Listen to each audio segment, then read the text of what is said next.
I forgive you, but I'll never forget the things you've done. 2 cents about cancer and forgiveness. Those are really sensitive topics. Yesterday, I was just on a video call with a close relative. She is battling stage 4 cancer, and it came to a point where they've just decided to stop the chemo therapy and all the treatments.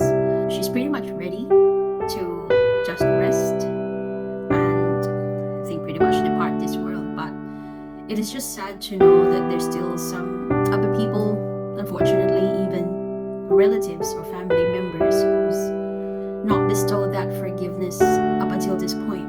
So it comes to a point where you know someone is extremely ill, you don't know how much left they've got to live, and finding out that there are still some people who is holding a grudge against that person.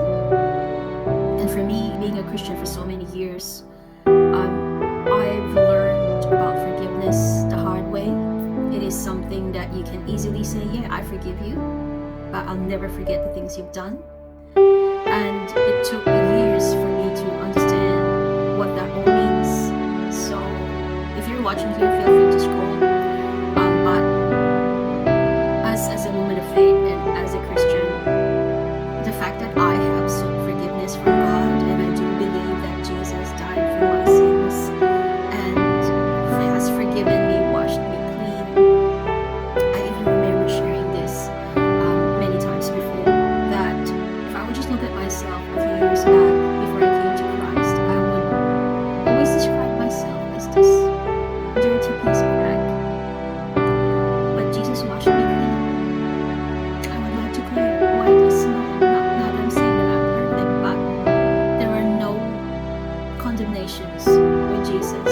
You don't need to do anything or do more good works to prove anything to get His love. Love is given because God is love. So I just sincerely hope and pray that if anyone here can relate, if you've been battling unforgiveness for so many years now, whether it be a close family member, whether it be a friend, a workmate, someone in school, and you've been holding this grudge silently in your heart, saying, the common excuse now is the word boundaries. Okay, yeah, we are Christians, but we are given wisdom. Let's set ourselves some boundaries.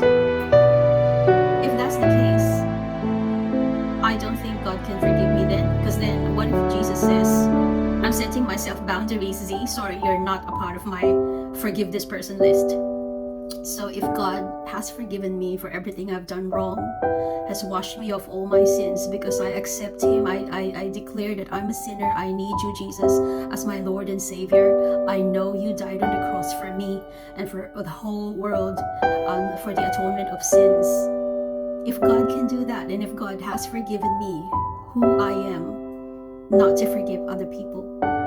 So if you have anyone in your life, in your world, in your circle who's battling cancer, better yet, even if it's not cancer, even if you just have this unforgiveness lingering in your heart for so many years, take a pause and reflect. I hope you take this on board and just maybe say a little prayer, or maybe just recollect and say, is it worth it holding that grudge against that person? Life is too short. We don't know how much time we've got left here, but I highly recommend, pick up the phone. Send that message that it's been sitting on draft for the longest time on your phone or your chats app. It won't make you less of a person to forgive. If anything, it will make you a better one. Stay blessed. I hope we spread the love and forgiveness.